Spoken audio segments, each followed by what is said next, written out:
People are very upset at Addison Rae. And the reason why people are very upset at Addison Rae, who Omega Law, is because Addison Rae is a massively, massively popular person on TikTok.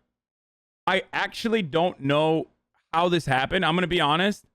I'm not as brutal as the other people are to like teenage TikTok stars, because like people lose their minds. Like this is like Justin Bieber hate. You know what I mean? Like full-blown adults that just hate Justin Bieber and make that their personality. But this is like a TikTok star that you've probably never heard of if you spend most of your time on Twitch, because it's like peak, you know, young Zoomer, normie celebrity superstardom. And she has, get this, are you ready for this? 38.5 million followers on Instagram. Like 38.5 million followers on Instagram. She has like a gorillion followers on TikTok, I think. I don't know what she does. She made a song recently with a terrible music video, apparently. I don't know enough. She posted an anti-Black Lives Matter video. Wait, what? Wait, what the no shot. This is from 2020. TikTok star Addison Easterling, aka Addison Rae, has returned to social media issuing an apology for previously reposting a video that condemned the Black Lives Matter movement. What? What? That's spicy as I had no idea, dude. Anyway, look. Easterling, who recently went dark on both Twitter and Instagram. People on Stan Twitter call her Addison Rae sis for a reason. Okay. Easterling, who recently went dark both on Twitter and Instagram and is refraining from posting TikTok to her 49 million followers since June 28th. Just 49 million followers. That's crazy. Which shows a woman saying Black Lives Matter is a cult and that all lives matter. Came under fire for the resurfaced video, which shows a woman saying that. I owe you all an apology. Easterling 19 began a statement shared on Twitter on Wednesday. 4 years ago, when she was 15, bro, in Louisiana. How is this a story, dude? Bro, she was 15. Like, that doesn't mean that it's acceptable or appropriate, but god damn, dude. Like, how is this news? Anyway, the recent controversy surrounding the person you've never heard of, but like every Zoomer baby loves, Addison Rae, is that she, where is it? Oh, she posted this tweet. I studied broadcast journalism in college for 3 whole months to prepare for this moment. And she basically did a UFC red carpet thing. She basically did a UFC red carpet thing. It's like a paid opportunity. I think it's like to promote the UFC to a younger audience, most likely. Okay. And people were like, fuck you. You know, I've studied for years to be a broadcast journalist and like, I can't get those gigs and whatever. And it's like, yeah, dude, one, I did all that. Okay. This shit sucks. This is a dog shit job. Even if you studied fucking broadcast journalism and wanted to do this, I'm going to let you know right now, it's a dog shit fucking job that you would hate, and it would never be as good and fun as profitable as what Addison Rae is doing, because Addison Rae isn't doing this legitimately to do journalism. She's doing this because it's a fucking paid opportunity, most likely. Okay? People tell you to get a real job and are mad when you get one. Shaking my head / sarcasm. Looks like she's the backlash as well. Never mind, y'all got me fired. I mean, she's joking. I don't think this was a real fucking job. Like, this was probably a paid opportunity. Anyway, the point I'm trying to make here is that like people fucking get mad and they're like, TikTok isn't a real job. Get a real job. TikTok isn't a real job. Get a real job. That's littered. Some people are justifiably saying that Addison Rae is the representation of like, you know, how far white privilege can take you. But she's still profoundly fucking fortunate beyond just like white privilege. Okay. This is straight up 100% nepotism. You can't pretend this isn't. What do you mean? I don't know what her background is, but if she has like, you know, industry parents or some shit, then probably. And it certainly would not surprise me. But what is always funny to me is people being like, get a real fucking job. It's like, if you're mad about this, maybe you should grow up and start shaking ass on TikTok like the rest of us. True. Charlie D'Amelio's dad ran as a Republican candidate for something in LA too. Charlie D'Amelio's dad, really? That makes sense. So, my point is, like, there are reasonable complaints to make, but about Addison Rae, some of which I just found out. Like, you know, her being a Republican or some shit. Probably. But getting upset that she did like a paid sponsor for the UFC and being like, I can't believe this. I'm a broadcast journalist. Like, dude, I'm going to be honest with you. Our industry fucking sucks dick, okay? As someone who has been in this industry, in the media, on the journalism side and on the commentary side for many, many years, it fucking sucks dicks and asses and balls. It sucks everything, okay? It's just dog shit. Like, I get it. I understand where you're coming from. But, like, recognize that this is not a fucking real job for this person. And also, she's already making $7 gazillion a year. And this is just yet another probably incredibly expensive paid sponsorship opportunity for her. Yeah. Taylor Lawrence says, the quote tweets on this are wild. It's very common to get a celeb to do red carpet questions. This takes place often at award shows and other events. Yeah, like, people are wilding out. I understand that it sucks, but it doesn't mean people who studied for it for years should just accept it. Lol, it's understandable. Well, if you studied for it for years, then you should recognize that this is literally a paid sponsorship opportunity and not a fucking steady gig. Like, if you're literally studying to become a journalist, maybe do a little bit of fucking investigation into it. Like, this isn't taking over a role from, like, a legitimate sports journalist, guys. Y'all are crazy. It's promo. I'm saying this as someone who fucking studied this in college and also has a job in media and has literally done red carpet interviews. It's fucking dog shit. Anyway, I hate red carpet interviews. Oh my fucking God. It is the worst. It is absolutely the worst thing. You just fucking sit there and every publicist just like is, I mean, no disrespect to the publicists, the PR managers, whatever. I love you all, okay? Please don't fucking, you know, ban me from your events or whatever. And I've definitely used, like, publicists being fans of mine, low-key, to, like, sneak into events that I certainly had no business being there. So I love all of you. But having said that, there are some fucking hawks in there. You just sit there. There's lights everywhere. You're fucking sweating like a motherfucker. And you just... wait, they placed you in like the most dog shit position on the red carpet because you work for the fucking Young Turks and no one knows what the fuck that is in the entertainment industry. And you just fucking sit there like next to the Nigerian public broadcast and like another fucking dog shit YouTube channel. This is from real experience, by the way. I'm not making this up. And wait for one celebrity to potentially give you a crumb of fucking attention. And I've also been on the other side of red carpets as well, where I've been interviewed, and it sucks on that front too, where you just like have to sit there and answer the same dumbass questions over and over and over and over again. It just sucks.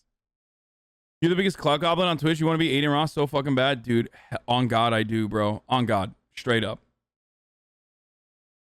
Also, she got it from being big. It's a merit-based job, lol. She's famous. I mean, it's not merit-based in the sense that, like, I mean, she's just fucking famous. But, you being interviewed or Jen is being interviewed? Thank no, you. I've, like, done... What, you think I've never done a red carpet where I'm being interviewed? Hello! How are you doing? Yeah, fantastic. I'm really loving your dress. I love it when I see something that's a little bit different, you know? It really makes you stand out, so I love it. Like, the greatest thing that could have ever happened to the state of New Jersey and Connecticut is TikTok, okay? If you were in high school and you're like, if you're in high school and you know how to do like cheerleader dancing routines or like stare at a camera and look pensive or like do like weird fuckboy faces, like, I'm like, you know, licking my lips and shit to like some song. Everyone that is famous on TikTok is from an upper middle class white family from New Jersey or Connecticut. Straight up. Like everyone. They all live in those like little McMansions. Okay, they all live in those like little McMansions that have like the fucking annoying carpet, and they have like that big courtyard entry into your little McMansion with like the spiral stairs and shit. And you just go there and you do this, and then boom, fucking famous, dude. Except for Bella Porch, who I think comes from like, you know, a different background, but for the most part, it's like this. And then, and here, I'll tell you, as someone who doesn't really go on TikTok that much, even though a lot of like the new cultural fucking memes and shit like that are now created on TikTok, whether we like to admit it or not. That is the truth. And I probably should be on TikTok more as a social media influencer. Like, a lot of trends are made on TikTok now. It's literally the truth. Sucks to suck, but that's actually the truth. I know a lot about it. And it's like, you're 16, 17 years old. You're in high school. You're above average attractiveness. You're like, you aesthetically fit Western beauty standards. Okay. Boy, girl, doesn't matter. You're white. You blow the fuck up overnight. They literally ship you out to LA, okay, to sit in like this fat fucking house, put designer clothes on you, and you keep dancing and doing the same faces that you've been doing for the past fucking 5 years with all of your other friends that are now in that same house that the VC bought for you, okay? And that's like the main model of TikTok fame nowadays. Now, of course, there are exceptions to this, as there are always, but the discoverability of TikTok is pretty incredible. And I think that the industry, the entertainment industry, like the entertainment industry basically figured out the model and what not to do from Vine. Because Vine blew up and Musical.ly blew up, and the Vine and Musical.ly content creators did not have staying power because a lot of them just did not know that they needed to diversify. But now I know for a fact from like the agency folks that I talk to that there is a model where you take someone who's like blowing the fuck up on TikTok, immediately put them through the media machine, get them to diversify, get them to fucking put YouTube content out there, immediately blow up their YouTube, and convert them into mega stars on the internet. Is it Musical.ly TikTok? Yeah, it is. So that's Logan Paul, the Paul brothers. They switched over to fucking YouTube quickly and blew the fuck up. They did that. Nash Greer is what I was thinking. Yeah. Notice you keep saying white creators, dude. That's why black creators are upset, man. It's frustrating. No, I understand. It's part and parcel with systemic racism, and it's also partially because of a lot of attitudes that people have where they just want to watch like white people do the same dances and not even as good as the black creators that come up with them. It's just like straight up culture vulture shit that you see in every aspect of your life as a black person existing. My boy Khaby Lame out here representing people of color. TikTok as well. And if I were to tell you how to solve it, I'd be lying to you. I don't know. I don't know what the solution is. What are you gonna do? Fucking force people to like to elevate? Are you gonna force the algorithm to elevate the black creators that come up with the dances and shit like that to the top? Is that how you're gonna do that? Like, I don't know. I don't know if that will fix the problem. How do you know that they came up with it? There are exhaustive reports, like, of people tracking down who the originator of a trend is, of a dance trend is. But you don't think it's crazy who is popular and making money off these social media platforms? Most of these people aren't fucking talented at all. It's just that people seeing the same shit over and over. I mean, it doesn't matter. It's just, that is just the way it is. Saying that these people aren't talented is the same thing that people have said over and over again about Kim Kardashian and every other fucking celebrity. People say that about me too, and they are right. I am a fucking talentless hack, if we're being real. They say that about everyone. Like, who the fuck is actually talented? Well, it's very arbitrary. And the reality is, I don't know. Like, I actually don't know how to solve this problem. So Zach King and Will Smith are these are guys that have teams behind them at this point, so it doesn't matter.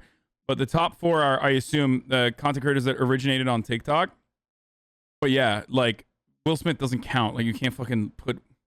Khaby Lame is black, and there is a campaign to make him the most followed. Oh, is this the dude that that girl was doing blackface to? Is that who this dude is? Oh, it is! It is!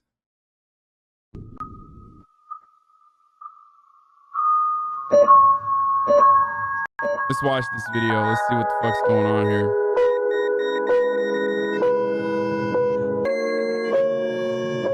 Happy weekend.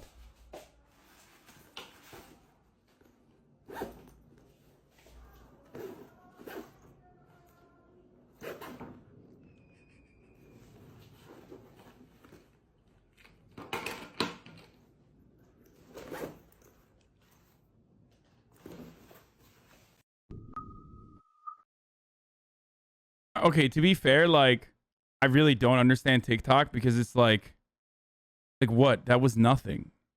Like, I don't really understand. Does he just like find other people's TikToks that are funny or creative and just then do this? Is that what it is? I mean, good for him. It's like me watching YouTube videos that I would never be able to fucking make myself, and they're just like shit on it and then react to it.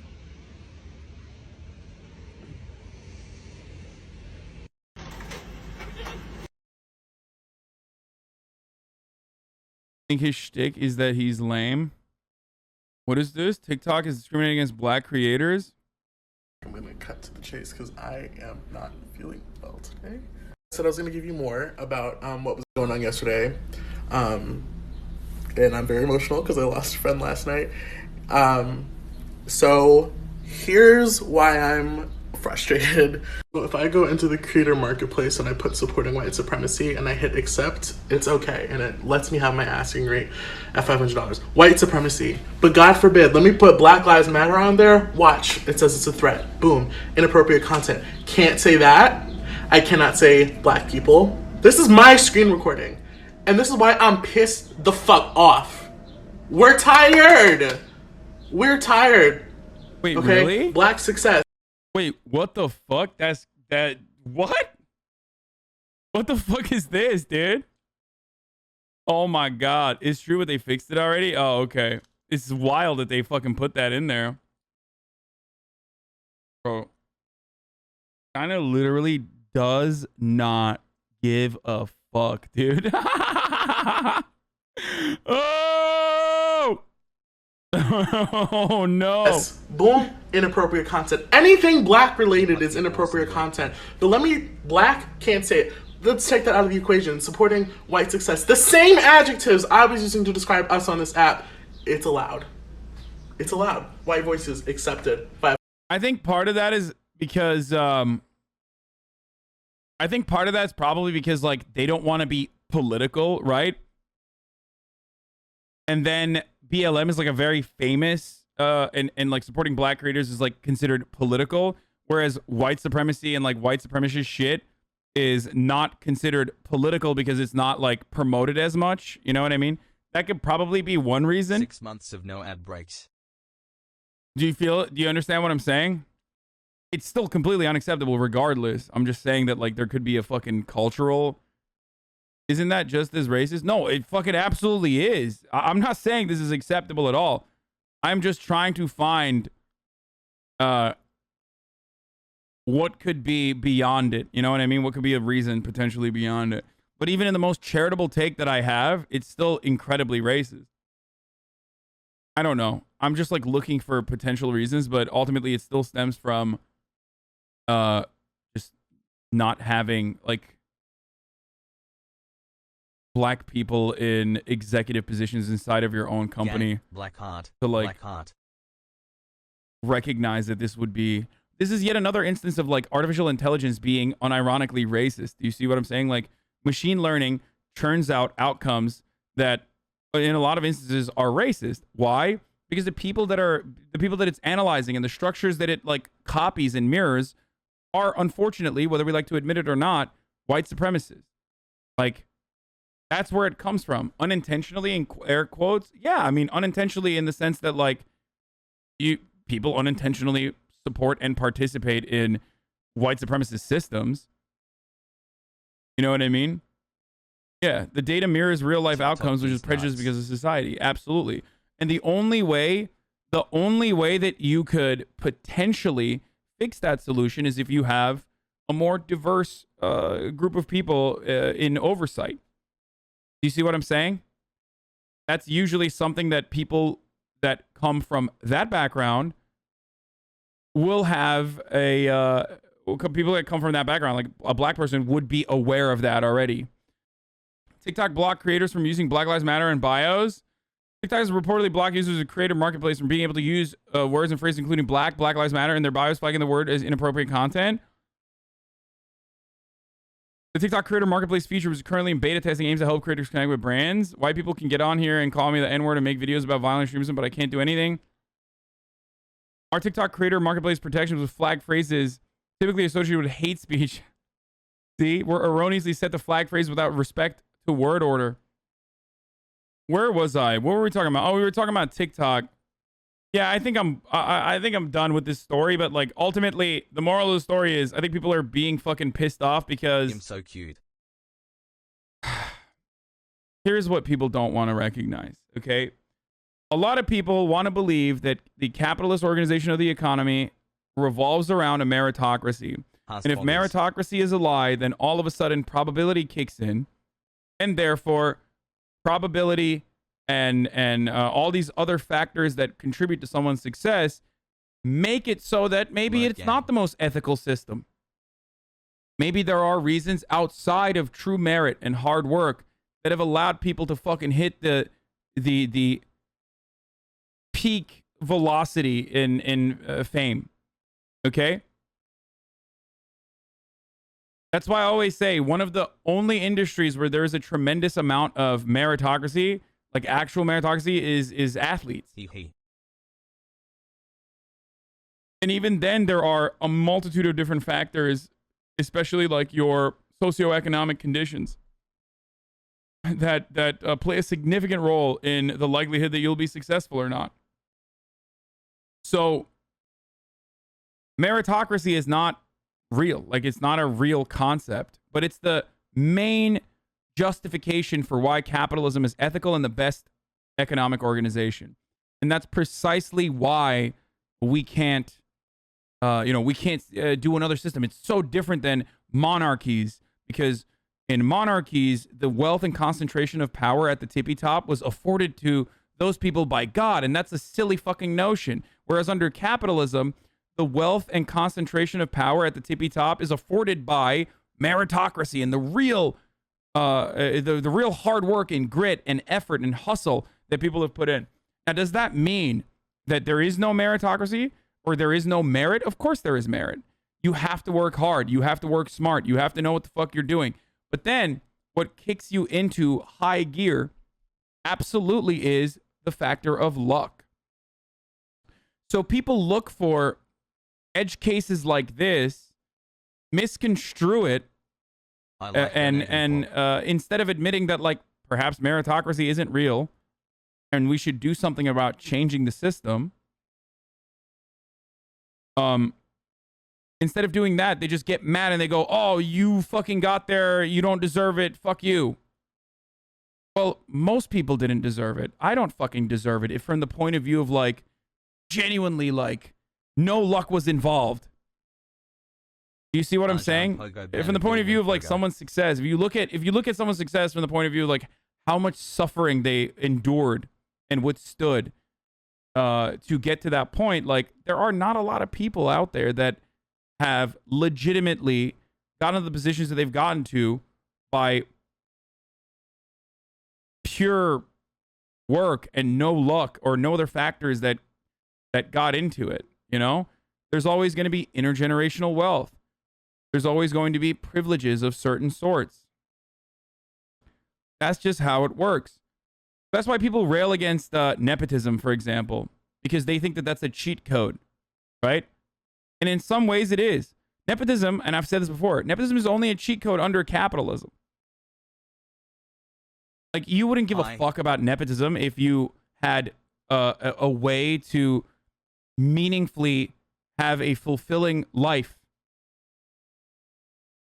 You know, if you didn't have income inequality and wealth disparity that caused you to suffer, you wouldn't give a shit. You'd be like, yeah, whatever. This guy fucking, you know, this guy's just working with their family or some shit. It could still be a factor. It could still be a problem, but the gap between the haves and the have-nots would be so much smaller that it would not be as big as a problem. It's kind of like racism, okay? Where I'll use a racial lens for you to comprehend it a little bit better instead of like a materialist or classist one. From the racial point of view, like, people would not care as much about racially charged jokes or anything like that if there was Cha-ching. already true material equality for all races, if we had somehow magically either A, never had the slave trade, or B, genuinely offered restitution and reparations and solved that material inequality instead of furthering it under a different name in the form of the Jim Crow South or redlining in a multitude of different ways of harming black people in the Jim Crow North, then black people wouldn't give a shit to the same degree that they do now.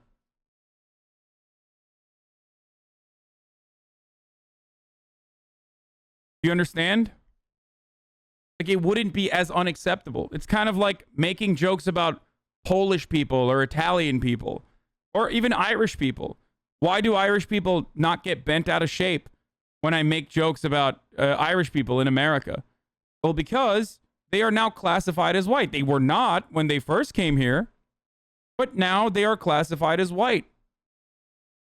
So they no longer are oppressed by because of their Irish background in the same way that black people and brown people still are in this country. It's legitimate What's up, anger. losers? It's understandable anger. I think recognizing the inherent flaws under capitalism starts with recognizing that meritocracy is a lie. And if meritocracy is a lie,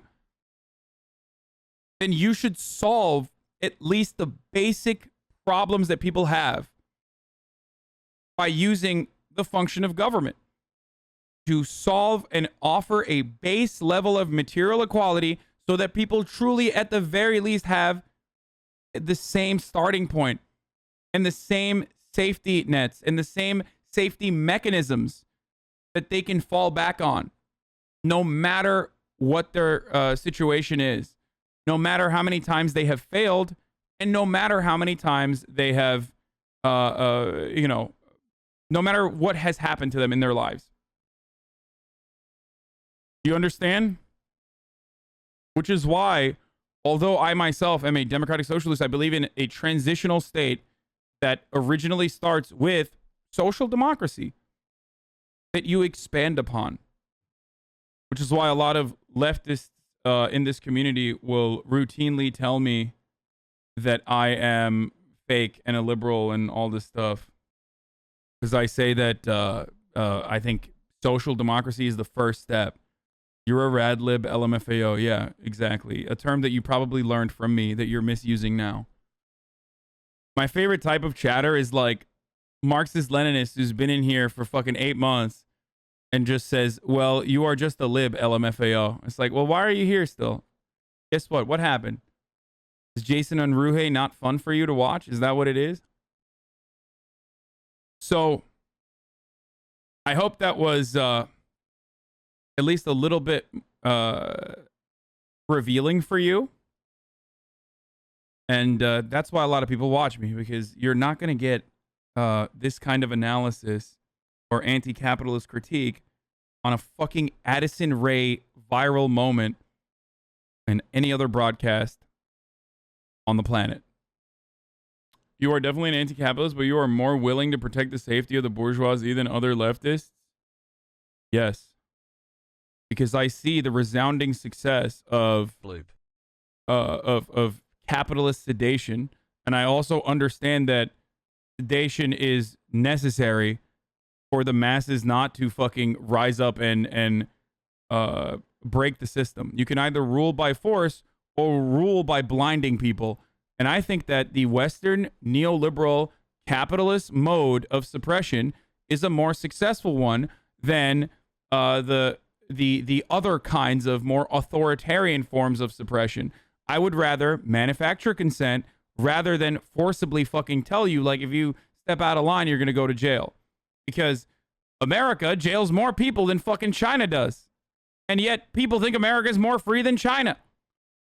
Clearly, from a propaganda point of view, that level of administration and that level of governance is significantly more successful than literally telling people, like, if you step out of line, you're going to fucking jail. So shut up. Okay? Anyway, How are you a fake leftist in leftist the if no one chat agrees on argues. how socialism should be applied? Don't ever listen to someone who says you're a fucking fake leftist, dude. They're just everybody's dumb as fuck on the internet. That's why I don't engage in like sectarian fighting. I don't care. Like, I get it. Marx is cool and international leftism is great, but please stop embarrassing the rest of us. You try hard LARPers. Canceling e-celebs from your basement isn't praxis. No, dude, it is. Did I mishear that? Did you just say China is more free than America is because China jails people less? No, I did not say that. I literally choose to live here because I like the notion of freedom, whether it's real freedom or not. Holy I love free speech with obvious with obvious boundaries, because free speech always has free speech. Free speech always has boundaries, even in the United States of America. And I'm not saying that China is more free. I'm simply stating that we think America is the most free country on the planet, yet we have the most incarcerated population. That is insane. Free speech equals free speech. That's not how that works, man.